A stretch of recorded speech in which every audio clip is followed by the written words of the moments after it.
3, 2, 1. Hello, and welcome to the Enlightened Couch Potato Show. My name is Nicholas Rave, and I'm this Adrianne is Gunn. That's me. This one. And here in this podcast, we love movies and TV and stories. And our philosophy is that stories are powerful, transformational tools if you know how to use them right. Mm-hmm. So what we typically, go ahead. We have decided that you can TV so deeply that you can turn your binge watching into a breakthrough.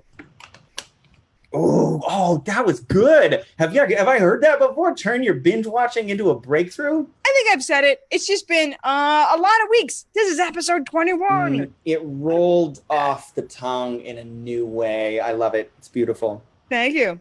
Hey, Adrianne, how you doing? I'm good. Holy wow. I had a fantabulous weekend. Happy birthday, belated. Yeah. I said it to you on the day. That was amazing. I put the birthday show on our Couch Potato page because we had talked about it. So if anybody, follows the breadcrumbs here, they could see the show. Apparently, it is entirely possible to do a variety show as a live stream and have it work, which is what I did. Super excited. I have not had like post-show high in a really long time, maybe so, which also meant I had post-show low, which was also really exciting. So this show was Saturday night, and I was exhausted Sunday because I stayed up quite late. But I was still excited about the show and what happened and what we accomplished. And then Monday I had a post-show low, and my brain didn't function. It was awesome. I also completely just at some point in the day just decided, I'm just gonna not. That's my plan for today. Is nope. Yeah. So I just hung out watching TV and eating stuff, and I think I had a walk.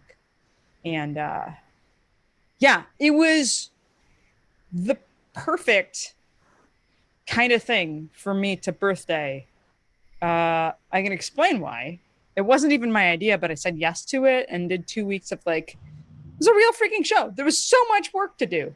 Yeah, it was kind of stressful, but rad because at some point I'm getting all of these videos from people I admire and who I love. Yeah. Been impactful in my life.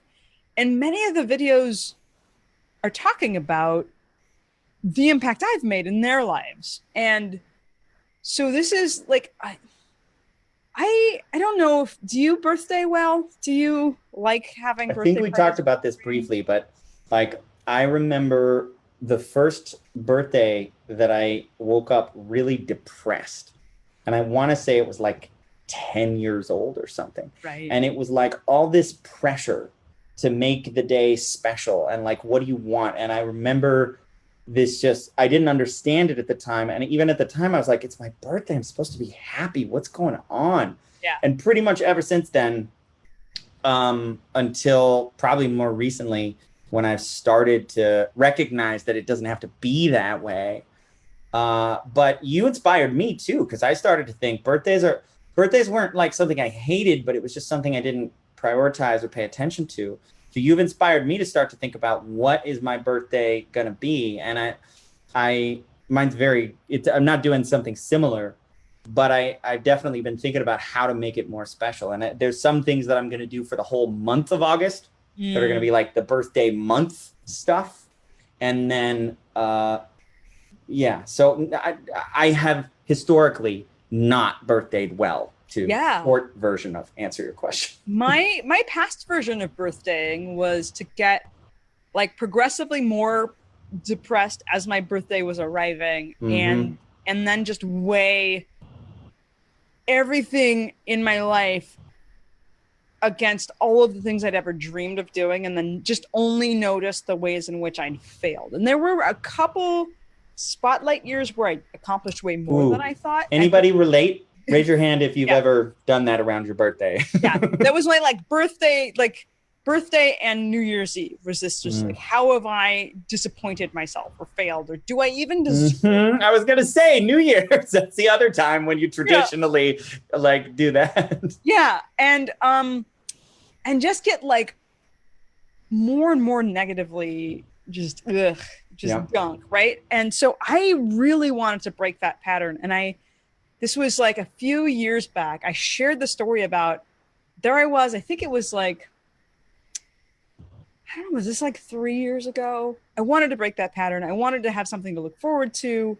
And I just felt lousy. And I was also celebrating like a good number of sobriety. It may have been 10 or 11 years too. And I almost died the evening of my birthday. I almost died. I'd always made this joke that in rock and roll, like women, you like, if you haven't made it by 27, you should just stay 27. So I was joking that I would just have a recurring 27th birthday party until I felt like I looked 28. So the 10th anniversary of my 27th birthday. Yeah, and then somewhere around 45, I would be like, I'm 35 or something. It was a weird joke that I had, but I almost died on my 28th birthday, and so I begged God to be 28, and sort of like here I was.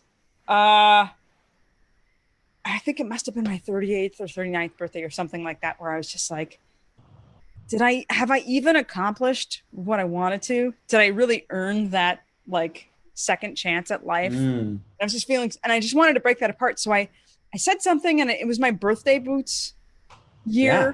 Oh, I remember this. I was just like, I want these boots.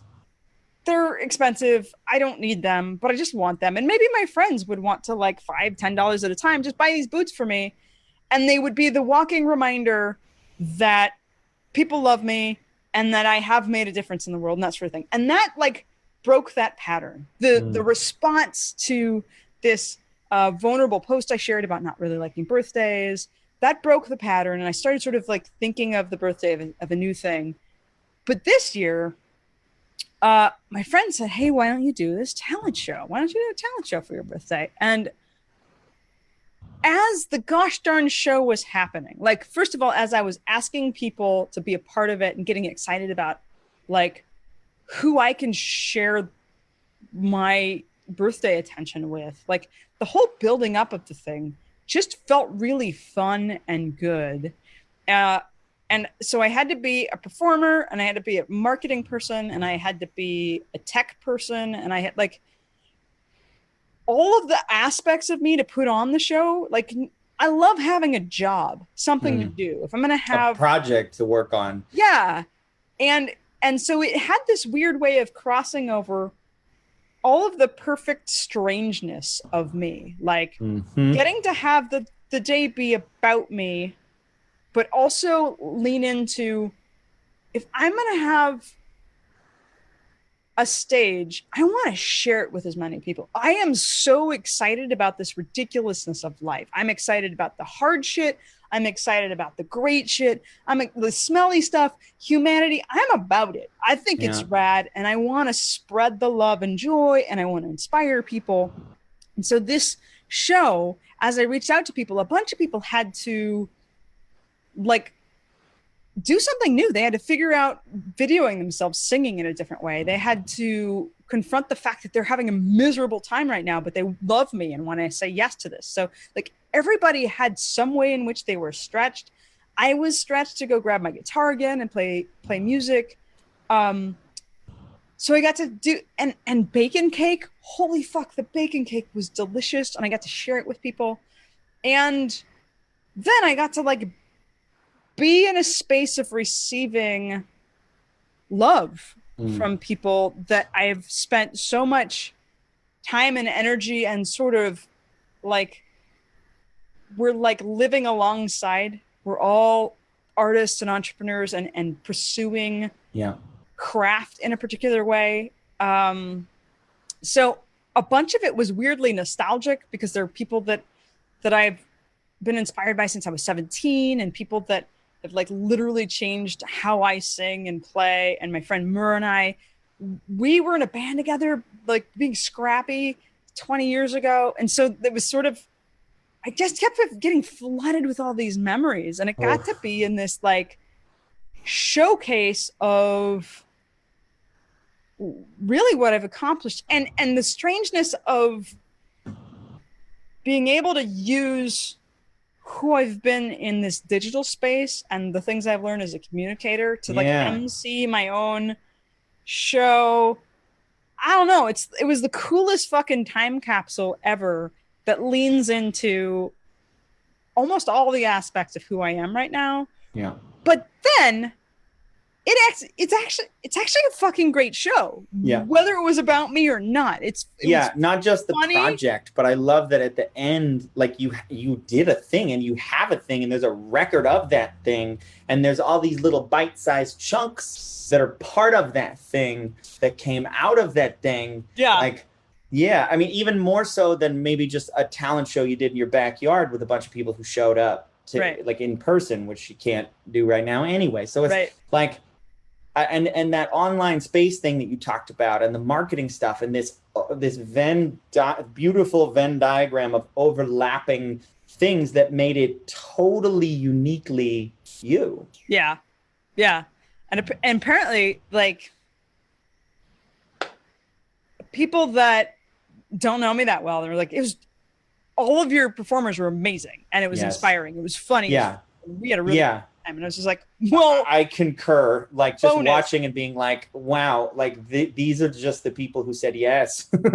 And there's probably a whole bunch of other people you asked that were like, oh, I wish I could. And like you, you definitely rub elbows with some talent. Yeah. We're elbow rubbers. As artist types. One of my favorite parts, so the show was at 4 p.m.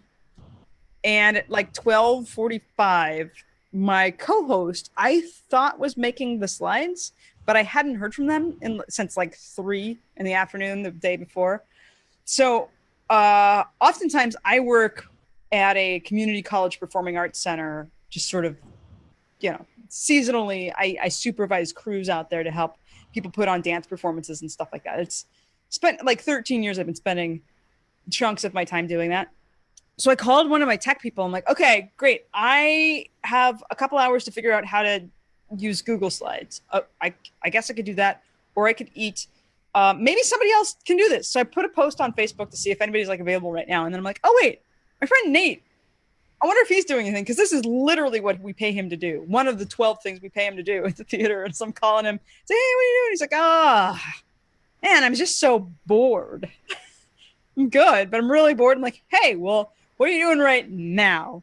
Any chance I'll like pay you. Do you want it? Could you make a Google Slides? I'll give you access to all of the stuff, and then I can eat, and then you'll make slides. And he's like, cool. Well, I was hanging this door, but I could put the door down and hang the door later. And I was like, I would love that. So that gave me the opportunity to like eat. And then I called both my parents, and there's been like tension in my relationships with my parents, but for some reason, risky. That's a risky move to do right before you got a show. Yeah.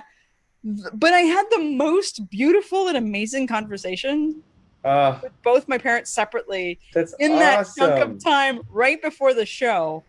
And I got new stories about my birth story and that kind of stuff that like, I was just like, well, that's weird and magical. That all of the behind the scenes helped, just like to not have your literal slide presentation ready but that's how shows work. Like you just keep sticking the pieces together. And it's also, when you're following your bliss, you step into that flow of synchronicity where magic happens and solutions start appearing. Yeah, it was too good. I was just really deeply loved, blessed, full of chocolate bacon cake. And we watched Galaxy Quest after the show with a tiny group of us. Stayed up late. Like Zoom kicked me out of the room was how long I stayed in the room after the show. Is that a thing? Apparently. Does Zoom do 12:05, get the F out. Bye. Wow. Yeah. I guess just leaving a Zoom room on forever might not be great for them. So yeah. But I think it was the best birthday I've had. And I'm cool with sticking around. I will continue to do life, but I could die and I'd be good. Like that kind of like, yeah. Yeah, I've done pretty good. That's fucking fantastic. Yeah. Did you wear your boots? For recording, but not for like sitting here for the show. Oh, okay. Yeah, for the recording though, because I was just thinking like to carry those forward. I considered it. Last year's birthday. No. I mean for the recording. You said you did. That's fine. I just meant, did they play a part in this year's birthday? They did not. I considered putting them on while I was in the show and like, look at birthday boots. But I had so many. But you said you did. You were wearing them when you did the recording. Oh, I was wearing my harness boots.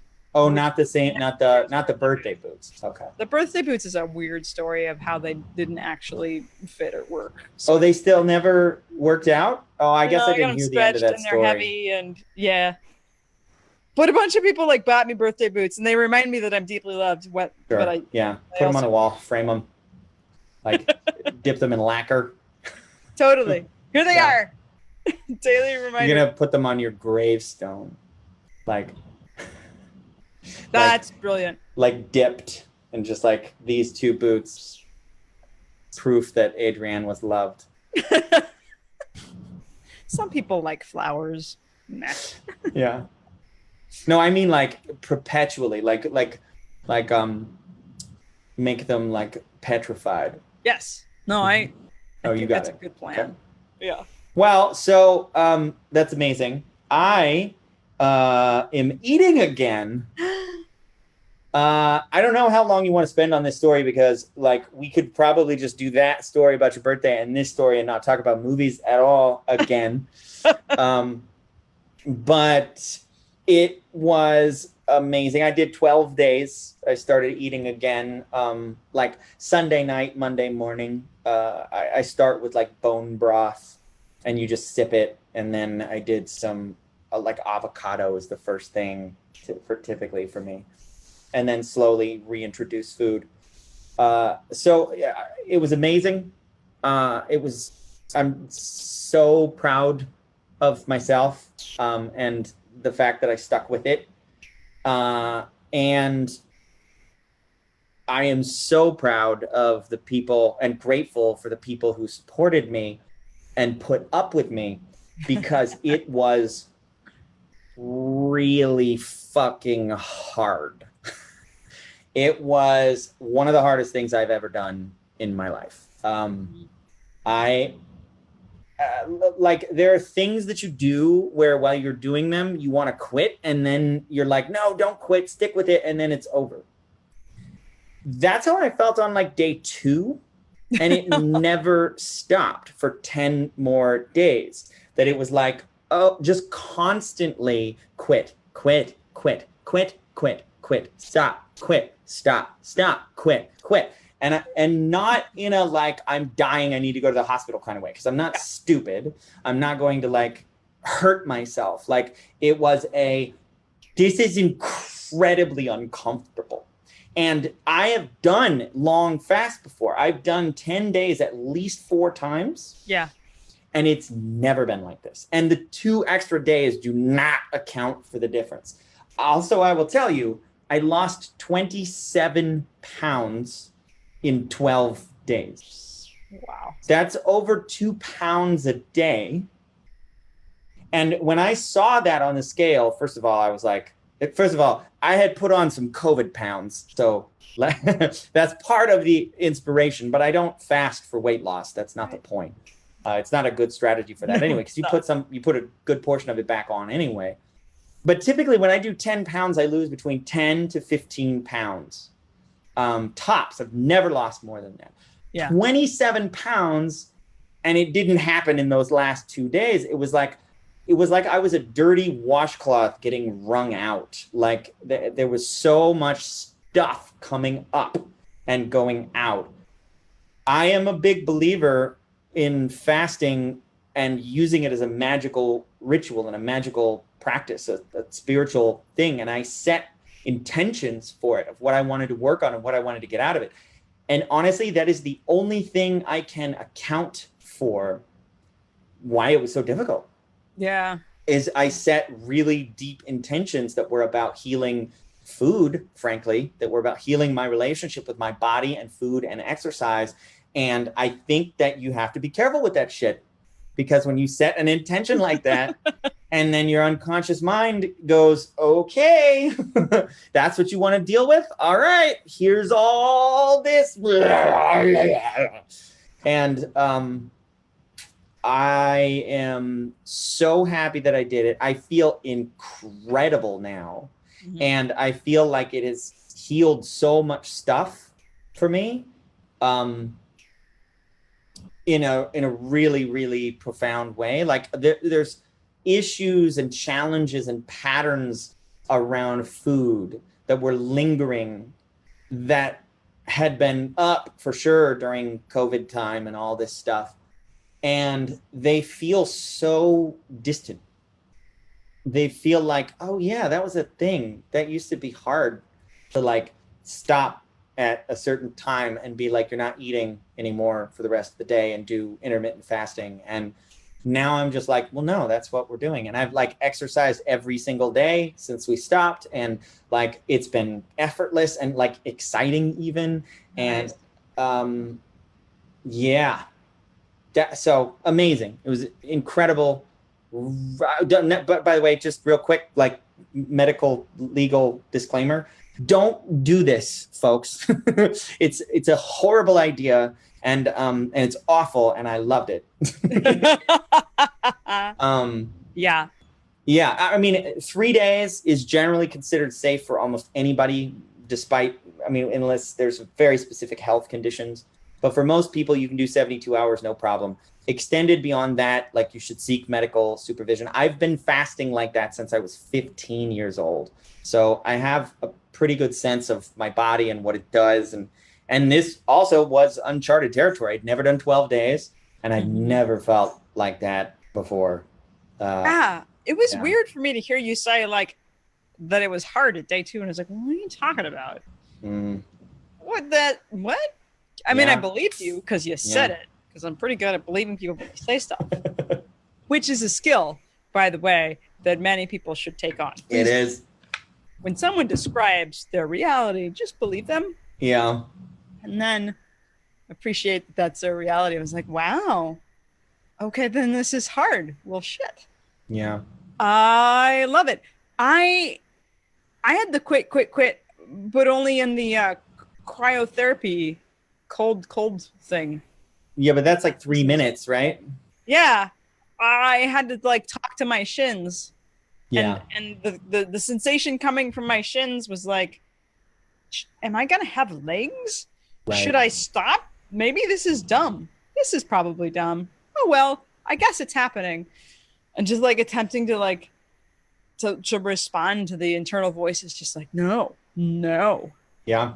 Stop, because no.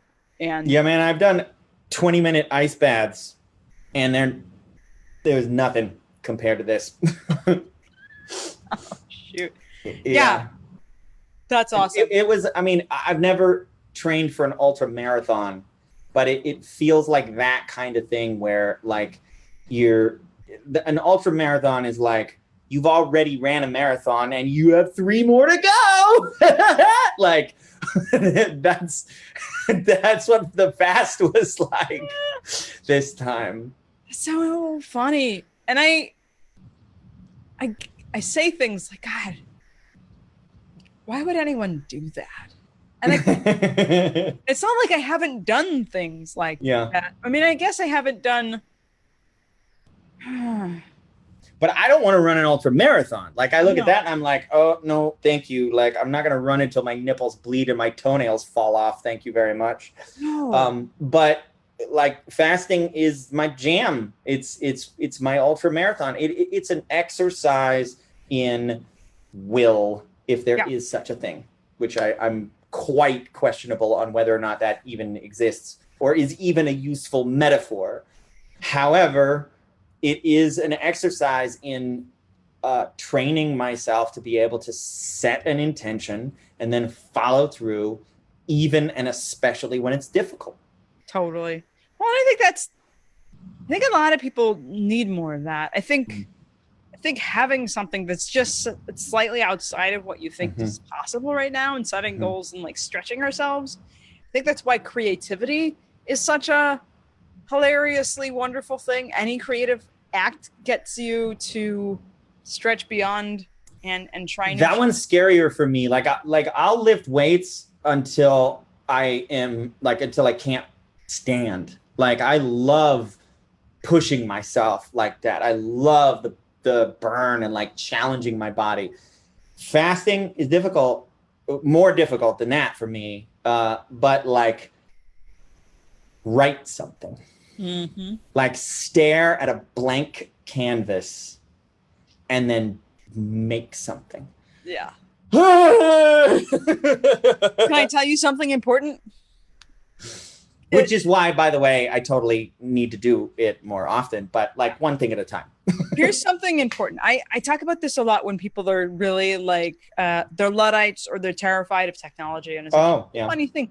People who are great at technology, they run into barriers every 15 minutes and they get frustrated and they get upset and then they have to go search and they're like, what the fuck? This worked yesterday. And they have like a level of knowledge and then they try stuff and then they run into it all the time, but they just practice. Yeah. They have a practice of recognizing they're going to not know something or something's going to fail. And then they're going to work it out. Well, so here's what I have learned about highly creative professional people who get paid and rewarded and have been successful at being creative.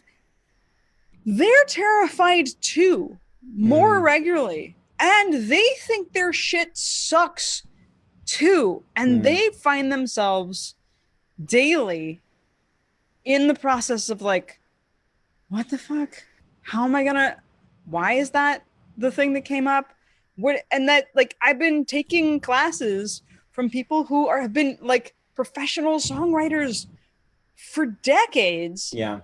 And they still don't think that they were like, there's some of their best work. They're like, I thought that was kind of crap. It wasn't that, it was only 3 chords and no. But everybody's like, oh my God, I'm so touched. They just went with it. Or they start writing a song and words come out and then they're bawling their face off and terrified about what's going to happen next. But they just keep doing it. It doesn't actually get easier.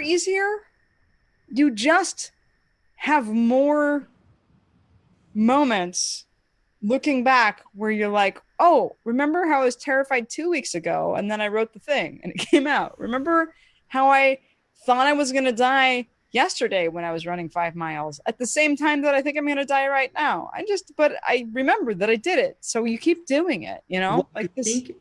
I've thought a lot about this in the context of imposter syndrome, because I have this part of me that really wants to believe that it's possible to get rid of it. And that when I hear people who are really, really successful and they're like, oh, I fucking have imposter syndrome, of course, like the ones who are honest and authentic and whatever. Yeah. And I'm like, yeah, but shouldn't it? And there's just this wrestling match in my head. And what I think the conclusion that I've arrived at is that it is possible to get to the place where situations and contexts that used to trigger imposter syndrome don't anymore. Right. But there will always be a new situation unless you retreat and shelter yourself and put yourself in a little cocoon. But that is, what is it? The war of art, right? Yeah.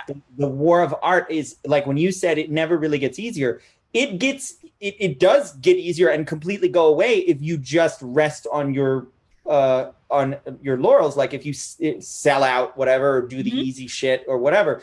But if you're actually growing, then that war will never end. But the game is to learn to love that process. And you always have imposter syndrome because you've never written this song that's happening right now. I wrote my last song, but this song is a motherfucker. I have no idea what this is going to be. And I'm just in the middle of it. And I was like, last week could be a fluke.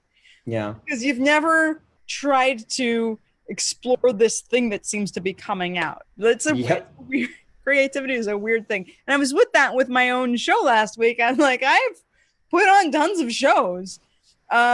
Literally minutes before I'm reordering the notes in the order for the MC. I had a friend help write those. So in the middle, like, and I'd thought of the things that I might want to say, but I never had the actual moment to look at the whole arc. Like usually as an MC, that's my only gig, and I kind of go, oh, here's what the emotional arc is that I created of the set list, and I like internalize it enough to know where it's going. I didn't know where. I was like, okay, there's a minute in the variety show where I'm like, I could have prepared y'all better for that. I know how this works. That's not what happened. Right? Like, we've never done this show before. Yeah, well, your attention and energy was focused on all the stuff that you'd never done and never faced, and you have run many and if the show was more similar to shows you've done in the past, that probably wouldn't even have been an issue, or maybe you would have had time to look at it. But regardless, the point is, it's that do things that are difficult and learn to love that process that I firmly believe is what keeps you young. Like, it's the key to immortality in a sense, is like, do hard shit. And that hard shit is not always like, sometimes it's go lift weights, like go run a marathon, go train for that, go lose 80 pounds because you need to. Sometimes it's you have a pain in your elbow that you have been tolerating for however many fucking years, and there is a solution, but the solution would require a level of dedication and consistency that you've never tackled before, of physical therapy or whatever it is, or you'd have to go in and dig into spots that are painful beyond any and scary beyond anything you've ever faced. Sometimes the difficult thing that you have to challenge yourself to go do is have a conversation, be honest with somebody when you really, really, really don't want to. We were just talking about this before we got going, that I had a conversation with a friend who called me up, and I'm not going to share any details, but basically they were lying to somebody, and I, with as much love and compassion as I could muster, really smacked them around and was like, you are fucking your friends right now, the people who care about you, and you need to go fix it. You need to go throw yourself at their mercy and say, I am sorry, I fucked up. There's no excuse. What do I need to do to make this right? Because I don't want to lose you. And you're like, that's the kind of stuff. It's not always train for an ultra marathon. It's write a book. It's what is the thing that scares you? Go do that. Yeah. And we're talking about this now. It's Enlightened Couch Potato. This is part of the dedication that we have to living our lives more fully expressed. Yeah. And we utilize television and movies as some of our tools. Right now, we're talking about other ways we stretch ourselves: creativity, putting on a show, showcasing things, saying yes to big adventures, and then dropping into them fully. Yeah. Where we're not talking about TV and movie today, it seems. And yet this is still part of us showcasing how we drop into this messy bit of life and make adjustments. And some of that includes letting people celebrate us in a way, in a container that where we, like, I let people celebrate me in a way that I could showcase the people that I love. Because the thing I love about my life are the people who are in it with me, And so it was really interesting in my other podcast, my NLP podcast, my co-host Morgan made a really big deal out of the 12-day fast and was like, very complimentary, and it was weird. I liked it. I was like, because I don't know if he's ever going to see this, because I have an enormous amount of respect for that dude. Yeah. And the level of dedication and hard work that he has. And for him to be like, I would never fucking do that. That's amazing that you did that. It was like, yeah, that is amazing. And then I'm like, addressing deeper levels of my own pain patterns still of like, no, it's bad to be prideful. Sure. No, I'm fucking proud of that. I am proud that I made it. And I'm proud of the people who put the fuck up with me because I couldn't have done it on my own. Yeah. So that's fun. Yeah. I have a movie to talk about in detail, but I don't want to do it right now because like it's a 30-minute conversation at least. Oh gosh darn. Do you want to I'm going to save it. I'm going to save it. Okay, do you want to momentarily geek out about Charlize Theron kicking ass? I didn't see it. Okay, well, so I know what you're talking about. I watched The Old Guard with my dad, and he talked through a lot of it. So then the next day I watched it again. It's a really good movie. I love my dad so much. And he's so excited to see me and things remind him of things. And so so strangely, he didn't catch what was going on in the movie. Weird. But so the next time I watched it, I could get the plot. It's like, oh my God, it's badass. And so then I went back and last night watched Atomic Blonde, which I got stuck at like 30 minutes. I don't know why I didn't finish watching it, but it's super fun to watch her kick butt. I was grumpy at her like a decade plus ago with Aeon Flux. She was so like rail thin and it was so weird. That was a dumb movie and it wasn't her fault. Like she was fine in it, but it was stupid. I loved the creepy anime that it was from. Like, yeah. No. That's part of the reason why it's so frustrating. Just like the Ghost in the Shell Scarlett Johansson abomination. Did you see Fury Road? I am still stuck at 45 minutes. Like that, the tension that they built in there was just so, I was just not breathing. I was just, my shoulders were in my I hear you. Breathing for 45 minutes. And like, I can't watch this and have a day. So that's incredible though. Like that was one of those movies that a lot of action fans were like, you see it the first time and you're like, okay, this is top 10 greatest action movies of all time, like instantly. Yeah. And she is the protagonist. Like, fuck Mad Max. Like, Furiosa or whatever her name. That, like, the story's about her. And no spoilers, but Jesus. Like, if you're on a Charlize Theron kick. It is next on the list. Yeah. It's quite funny. Because she's like on the verge of like she's athletic-ish, she's working hard. Like what I love about the fight choreography in the two movies that I did see was they're not giving her shit she couldn't actually do. Like it's believable in like here's your frame, here's probably amount of force that you can produce with your weight and your all the stuff. Yeah. And they're choreographing moves that make sense for who she's fighting. That person is giant. If you hit them in the face with a hot plate, you're like very, very realistic. I love and the action just kind of doesn't stop in either movie. They were very like Jack Reacher in their choreography and the things going on. And so Morgan, the friend we were talking about, he's like, oh yeah, she does a really good Tom Cruise impersonation. And what was interesting is that at least in the two movies that I saw, maybe in Old Guard, she's generally flawless. But in Atomic Blonde, she gets her ass kicked a lot.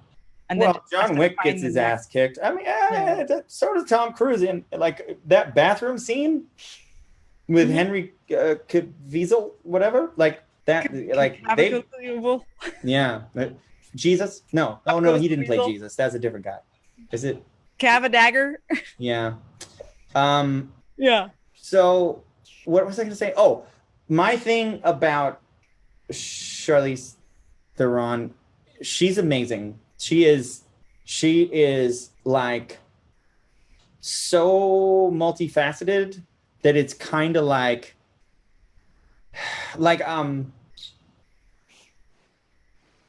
Channing Tatum might be a good example, or like did you see Foxcatcher?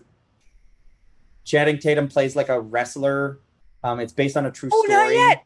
I gotta see that. I have that. That's a movie where you're like, fuck, this dude can act. Like, that's some real shit. And like, Chris Hemsworth's another example. He's gorgeous, obviously, but he's also fucking hilarious. Yep. And Channing Tatum's hilarious.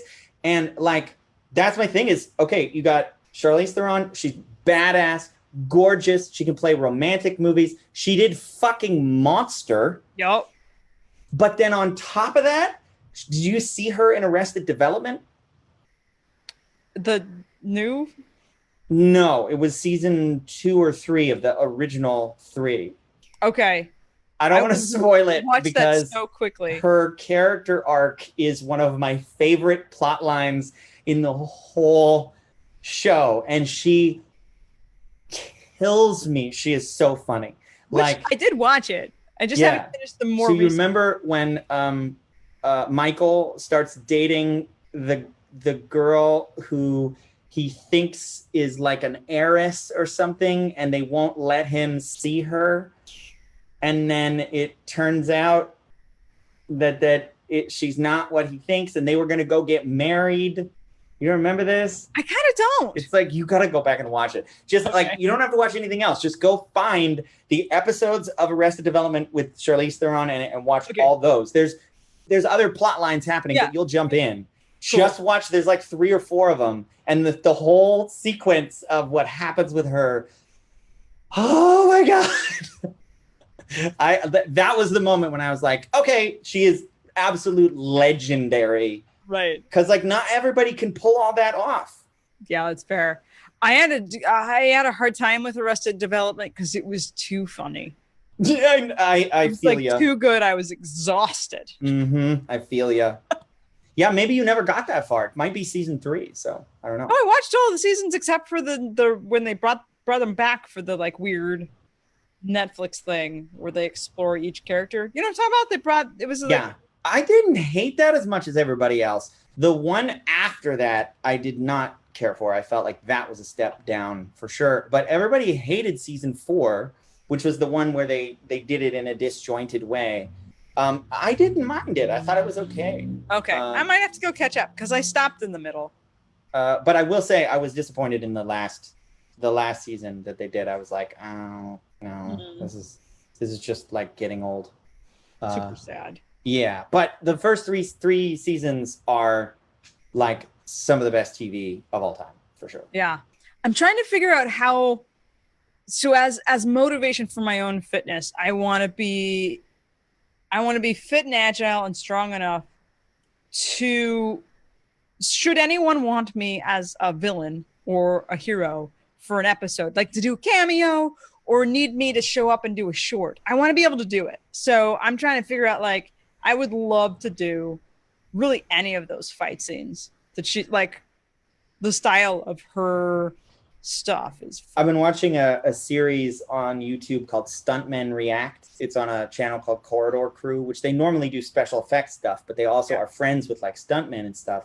So they will bring the stunt guys in and they'll analyze stunts from other movies, like Jackie Chan, stuff like that. But then they'll often show clips of them.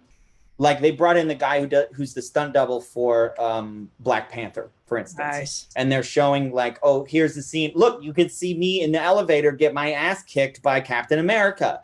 And like, and then he'll be like, yeah, like they'll tell stories about how like Chris Evans is like so good. And he's like, actually, Chris has a dance background, which makes him a really good fighter because fight choreography is not really fighting, it's dancing. Yep. And like those kinds of stories. And then they'll talk about the tips and tricks that they use and how they'll be like, as a stunt person, sometimes it's just going to fucking hurt. Like there's no padding. There's no, like, it's just, no, this one's going to hurt. Like, suck it up. And then they talk about like Hong Kong stunts and how in Hong Kong, they'll be like, you show up and if you don't get on camera, you don't get paid.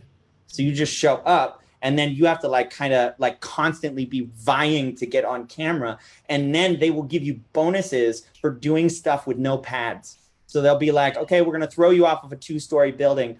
We'll put a pad down But if you do it with no pad, we'll give you $700 extra or something like that. It's crazy. Sounds awesome. Yeah. Anyway, they have a bunch of stunt men and stunt women on there, and a lot of stunt women with like different body types. There's one woman on there who is one of the stunt doubles for Charlize Theron. So holy crap. That's why I was thinking about it. So I'll try to find it. Yeah, it's fun. I think there's like 15 episodes or something, and it's just people watching cool action sequences, and then you can make a list of movies you want to go watch now. So cool. Nice. Yay. Well, we talked a little bit about movies and stuff at the end. For a moment. Yeah. Well, I mean, that's my fitness journey, is like keeping in mind, like, okay, I'm gonna do a reel. I'm either gonna someone's gonna want me in a show. I'm gonna do a cameo. Don't know where, don't know which show, or I'm just gonna do a reel. I'm gonna write something and figure it out, because I know some stunt coordinators around. Yeah, like you should get. That would be super fun. It's just like next birthday. Yeah. Okay. Like set a year-long fitness challenge that you're going to be like, okay, I'm going to go talk to a stunt coordinator and be like, I want to create a stunt reel, and I want it to look like it's from different movies, right? So it's got to be like, there's got to be an action set piece, but they're just little tiny clips of me doing crazy shit. Now, how do I train for each one of these? And then over the course of the year, you have like 12 different shots or 12 different sequences. And then for like each month you do one and then film it all at the end or something. And then that'd be rad. And then at the end, your thing is Adrianne Gunn, stunt woman. Yeah. It's been one of my ideas for a long time, maybe 10 years. I think that's a lot of times the best things to do when it's like follow your bliss, a lot of times I have this philosophy that it's the stuff that makes no sense at all. It's the stuff that you're like, that's stupid. Like, why would I work that hard to do that? There's no reason to do. But when you say yes to that, there are people in here listening. And when you say yes and then you go take action on it, they're like, holy shit, she actually did it.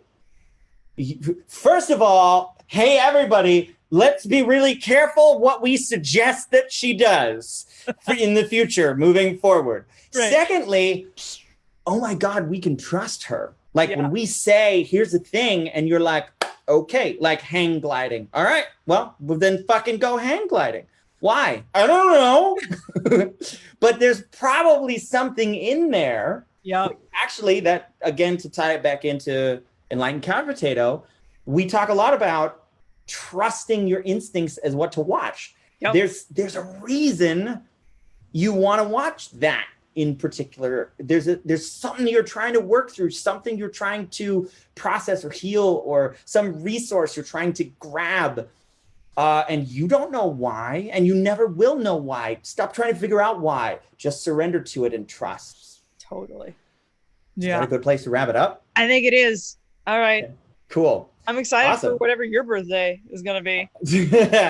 Well, don't put all that fucking. I'm not going to try to top you. Nah, it's not even possible. Yeah, I don't think I could. I know I couldn't. I put a whole lifetime into that birthday. That's true. That's why I like your stunt woman thing for the next one. Is like a defiance of getting older and be like, I'm going to be in the best fucking shape of my life for this birthday. Nice. I like it. I'll go work on it. Okay. What you do. All right. You're awesome. Love you. Love you too. TV deeply, everybody. Bye now. Bye.